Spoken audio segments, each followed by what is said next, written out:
একবার রুট করিবা আর রুট করানো হইবে।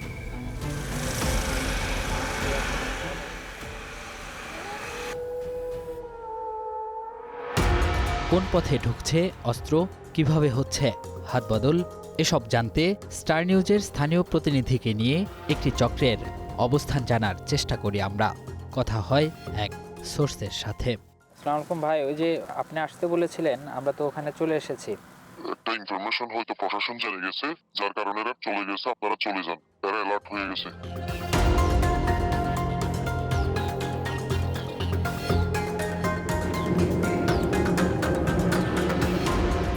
অস্ত্র চোরাচালান চক্রকে শনাক্ত করতে আমরা বেশ কয়েকজন সোর্সের সাথে কথা বলেছি।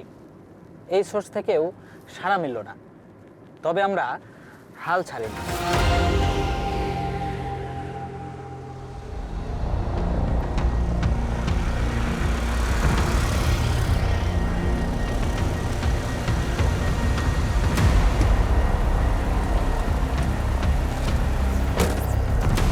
আমরা এমন একজনকে খুঁজে পেয়েছি যিনি অস্ত্র চোরাচালানের রুট সম্পর্কে একটা ধারণা দিলেন। সীমান্ত জেলা থেকে কোন কোন পথে যাচ্ছে এসব অস্ত্র জানালেন সেই তথ্য।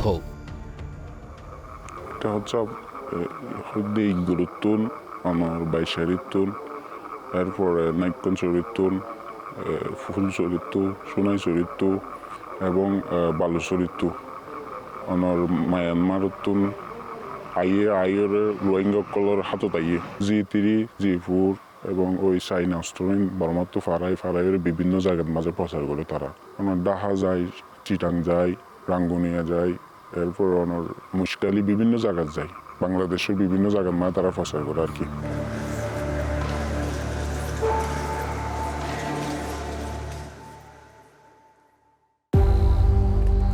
এসব অস্ত্র কেনাবেচার নেটওয়ার্কের গোড়ায় পৌঁছানোর চেষ্টা করি আমরা। এক পর্যায়ে আরেকটি সোর্স থেকে আরও কিছু তথ্য পাওয়া গেল। জিয়ার ঠিকানা অনরের ইঙ্গিত করি হই দূরত্ব আফরিব টাইমে এগাই তার আইবার মতো সময় পাইছি। আর বেশিক্ষণ সময় নেই, অনার দূরত্ব আইরে বেশি হই হুল্লাস নগরিবান নিজামত তাড়াতাড়ি আইরে আই জিয়ান ঠিকানা দিয়ে অনন্ত বাবা আইজন বই। এখন যিবা খবর পাই আই কিন্তু শনিকর হন যাইব যদি একা করে গিয়া শনিকে শুনি তাকিলে কিন্তু আরে মারি ফেলাইব। আপনার তথ্য গোপন থাকবে, কোনো সমস্যা নেই। এই তথ্যের সূত্র ধরে এবারের গন্তব্য বান্দরবানের নাইখংছড়ি সীমান্তে। রাত আনুমানিক 2টা। মধ্যরাতে আরও নীরব হয়ে ওঠে সীমান্ত পথ, যে পথ দিয়ে বিভিন্ন সময় ঢুকছে অস্ত্রের চালান।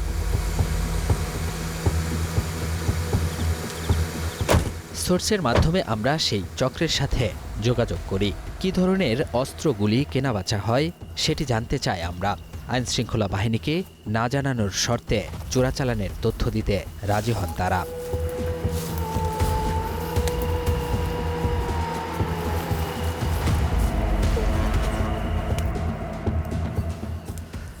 ওপারে মিয়ানমার আর এপারে বাংলাদেশ।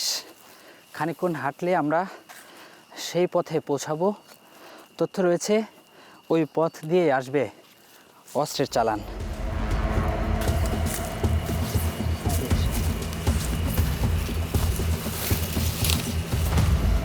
পাহাড়ি সেই রাস্তা ধরেই আমাদের এগিয়ে চলা। বেশ কিছুক্ষণ পর গহীন অরণ্যে দেখা হয় চক্রের 2 সদস্যের সাথে।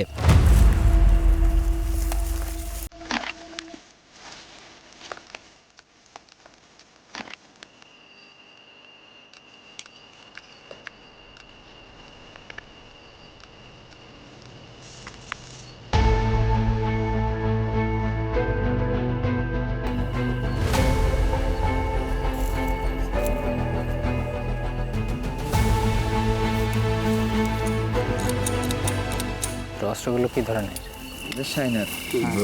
বাংলাদেশের টিয়ার বোধে 3.5 লাখ টিয়া। 3.5 লাখ এটা? আচ্ছা। যদি বা অনেকে কিন্তু সার দইলে জেনতে পাইও আরো হাসে অর্ডার দিলে হইল। ইবলদে মায়ের অরিজিনাল মায়ের মা ইবে হইবাদে 2 লাখ টিয়া করি। ইবলদে থাইল্যান্ড বলতে 1.5 লাখ টিয়া মতো হইল।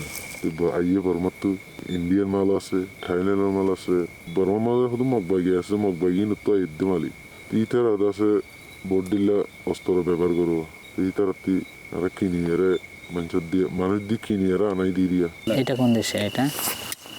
বললে ইন্ডিয়া এই নইলে সব ধরনের অটো মাল সিঙ্গেল মারতে মারলে হারিবান আর ডাইরেক্ট অটো দিয়ে মারতে হলে হারিবান একবার রুট করলে হইব একবার রুট করিবা আর রুট গাড়ানো হইব এটা হইলে প্রতিবার রুট করি মারা হইব কতগুলো আসতেছে এরকম?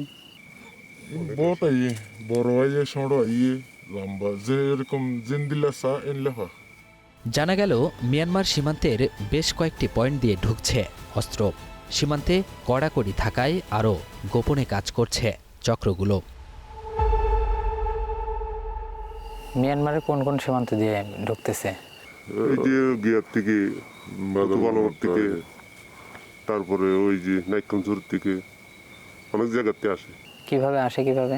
এভাবে আসে মানে কি ওই যে বিড়ি আরও পুঞ্জটার পাইনি এভাবে আমার লোক আছে লোক নিয়ে আসে আর কি কতগুলো গ্রুপ কাজ করতেছে আপনাদের জানা মতো এখন? ওইখানে মাইমে অনেক লোক আছে আর এখানেও লোক আছে এই দিয়ে কাজ চলে আর কি সব দিয়ে কত 10-15টা গ্রুপ থাকবে এরকম না বেশি? আছে আছে অনেকগুলো লোক আছে যে 0 তো ফারগারা তারপর আছে ইন্তি ফারগারা বিভিন্ন সীমা আছে সীমার তো ফারগারা আনে আরই আনি ভালো ভালো কিনে বেচা কিনা করে দিয়ে দূরে দিয়ে কোন কোন জায়গায় বিক্রি হয় এগুলো? কারা কারা নেয়? ইকের মানুষে বেশি লো ওরা ডাহার ইকের মানুষের সিটিং মানুষের কক্সবাজার মানুষের বেশি লো আপনাদের মধ্যে ভয় কাজ করে না, আতঙ্ক কাজ করে না? বই করে বিডিবি আছে পুলিশ আছে রেফ আছে এখন জিনিস যখন বিজারা হয়ে গেছে এখন তখন বিজারা মাল ওগুলো নিয়ে পাহাড়ে থাকতে হয় আচ্ছা এখানে তো মানে বিডিআরে লাগাই দিবে পুলিশেরও লাগাই দিবে এই জন্য পাহাড়ে থাকতে হয় মামলা কাঁধে নিয়ে অস্ত্র চোরাচালানে চক্রের সদস্যরা। তবে সুযোগ পেলে স্বাভাবিক জীবনে ফিরতে চান তারা। কথা প্রসঙ্গে জানা গেল অস্ত্রের ক্রেতা সম্পর্কে। নির্বাচন চলবে বলে হওয়ার বিভিন্ন ধরনের মানুষে অর্ডার দিয়ে থাকে তারারে দিতে গিয়ে এখনও 10-15 এখন বেশিবার আছে আর তারারে বেশি তারা টিয়া পয়সা দিয়ে লই যাবি ইন ম্যাচে বের নাই এবার মারিয়ারে ঠেরাই করি বাধা আনা বাইদি বিভিন্ন টার্গেট জেনে ম্যাচ নজা নচলে দিবে এটা জীবন তো নইন্য রোহিঙ্গা ক্যাম্পে ঢোকে না এগুলো? ঢুকে কি ধরনের অস্ত্র ঢোকে রোহিঙ্গা ক্যাম্পে? যেরকম লম্বা ছালিও আছে বাড়ি ছালিও আছে এই যে হাতে দিয়ে ব্যবহার করতে হলে ওইটাই আছে আপনি জিন দিলে আনেন দিলে পাবেন এখনো পাওয়া যাবে? এখনো পাওয়া যাবে তো নির্বাচনের সময় কি ওখান থেকে কোনো অস্ত্র সাপ্লাই দেয় এরকম কিছু? আছে অনেকগুলো লোক আছে অনেকগুলো নাম বলতে পারবেন 2-4 জনের? 2-4 জনের নাম তো বলা যাবে তো অনেকগুলো বলতে হবে এখন তো বলা যাবে না